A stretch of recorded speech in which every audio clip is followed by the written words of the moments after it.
Today is the day we do the thing that we've been talking about doing for months. Tent camping with 6 of our 8 children. Do we have to sleep in a tent? You might be wondering if we are certifiably insane. It doesn't matter. Kaleb and I have always felt a strong connection to nature, and we feel it is our duty to teach our kids that same love of nature. We're doing the thing that scares us. We're not sure how it's gonna go. Kaleb is at work. The goal is to have everything packed, ready by the time he gets off work, and we can just head up to Swan Lake.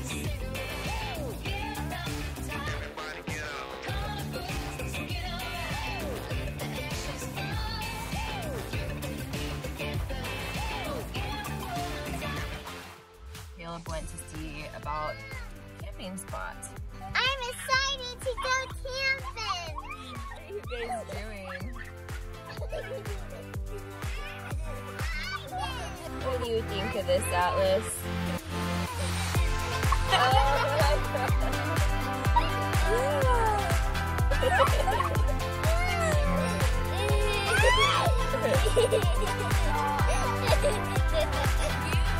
We aren't missing second breakfast. Oh, thank heaven.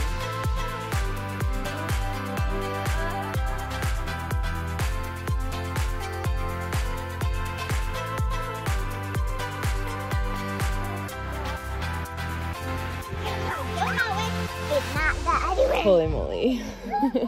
We finally did it. We're finally here. We've got all the kids. All the tents are finally set up. Campsite's feeling homey and everything's put away and ready for the night. Boy, it feels good to be out here. It does. We are absolutely surrounded by wild huckleberries, which is one of my favorite things in the entire world. Addie's showing you some first. We're finally there. And As darkness fell, we unpacked the old grill we borrowed from my parents, and Kaleb started dinner while I nursed Atlas to sleep. The day had been a long one, and definitely hadn't been perfect. We'd had little problems come up here and there, like the van door not wanting to shut, and the old propane grill didn't work as well as we'd hoped, and we forgot our bed mats. But even with all of those small things, we were still out in nature together, and we were happy to be there. As I laid in my sleeping bag on nothing but earth, I looked at the stars through our tent screen and felt so grateful to have a partner who loved doing these crazy things with me, and one who maintains a positive spirit despite the learning curves we face. Lucas, good morning, buddy. Hey, mister. Well, what did you guys think of camping last night? That's good. Are we cold this morning? Berries. Yeah, we've been huckleberry picking. I didn't know to sleep because of bed. berries, Lucas? Show mama. Lucas. Yeah, they're purple. I went on a huckleberry picking mission. I found a patch up over there that the size of these berries were comparable to cherries. These things were like, of course I ate them all.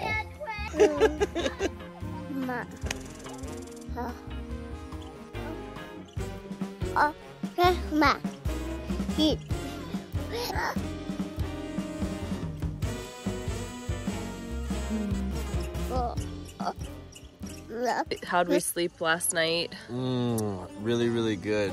I slept like a rock because I was sleeping on a pile of rocks, and we forgot our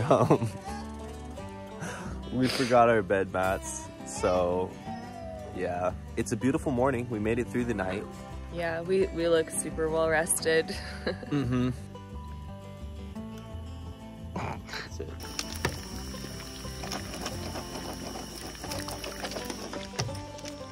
I got demoted from making breakfast immediately because I forgot to put oil in before throwing eggs in.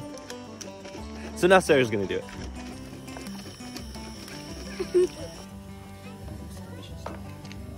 You guys were the last ones to go to sleep in this entire campsite and the first ones to wake up with the exact same noise level that you went to sleep with.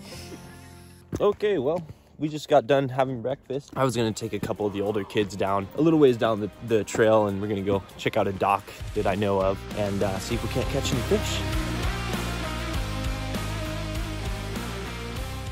kiddos made it out to the dock where you're able to do some fishing, gets you a little bit off the shore, and you're able to cast, because as you can see, there's a lot of branches and stuff that would make it really, really difficult to cast. And I haven't done a whole lot of fishing on this lake. I tried some the other week for about 15 minutes while we were checking out the campsite to see if we was even able to come up here. What I'm starting out with is a black woolly bugger on some sinking fly line. It sinks roughly 6 inches per second. I'm just gonna try to hit some of this deeper water and see if I can pull out any trout.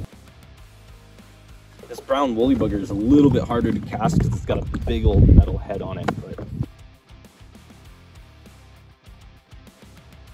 heading back, I tried 2 different flies. I tried a black woolly bugger and then I tried a brown woolly bugger, retrieving them at various depths, and not a single bite, nothing. I seen 1 fish roll. So I don't know what the secret is with this lake yet, but I'll find it out. It's a monster. Is it a bass? Oh my gosh. Woo, good job. Look at how beautiful this spot is. So sandy. Such a nice lake. Dang. You need to come here more.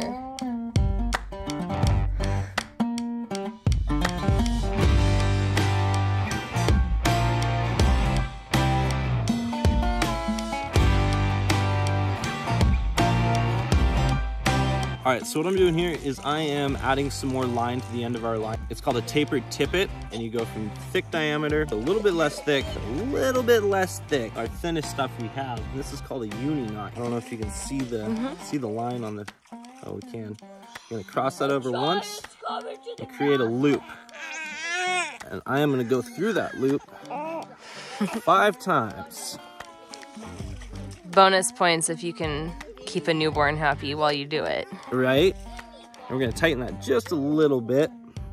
We're gonna come over here to our other line and do the exact same thing, 5 loops. Tighten that one down. We're gonna get them nice and close. Okay. And then Lick it. lick it just a little bit. Nice. I've tried just about all these flies in this box so far today, and the only thing I've had any luck with, I caught 1 little tiny fish, is this little mosquito here, which just so happens to be what we're getting bit by the entire time we're out here. So indication as to what to use, I guess. What we're attempting to do is slap this fly onto the water like that and have it float there. Okay. And act like a mosquito on top of the water. And when you go to pull it in, don't pull it in, just start another cast from that exact same distance. Okay. And do a few false casts in the air, because that's gonna dry your fly off. Ow, you pinched my nipple. What the hell, man?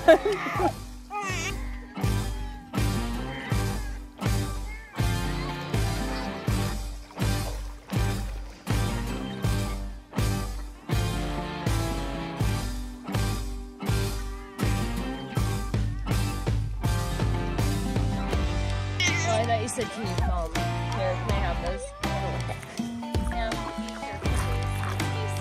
Lucas, are you still trying to fill it up with rose water from the water?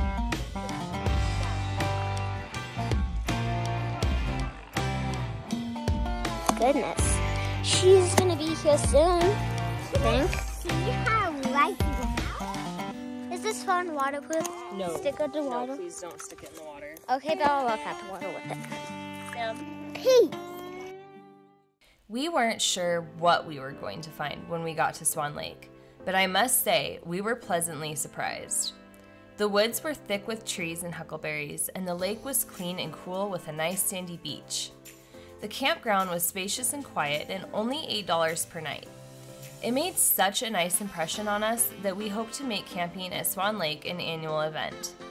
I mean, with our little berry eaters, how could we not? We finished our visit with watermelon and s'mores before we decided it was time to pack up and move on. As we stuffed our gear into our van, we were already dreaming about where our next adventure would be. Thanks for watching, and don't forget to like our video, share it with a friend who loves the outdoors, and subscribe to our channel so you can catch us next time.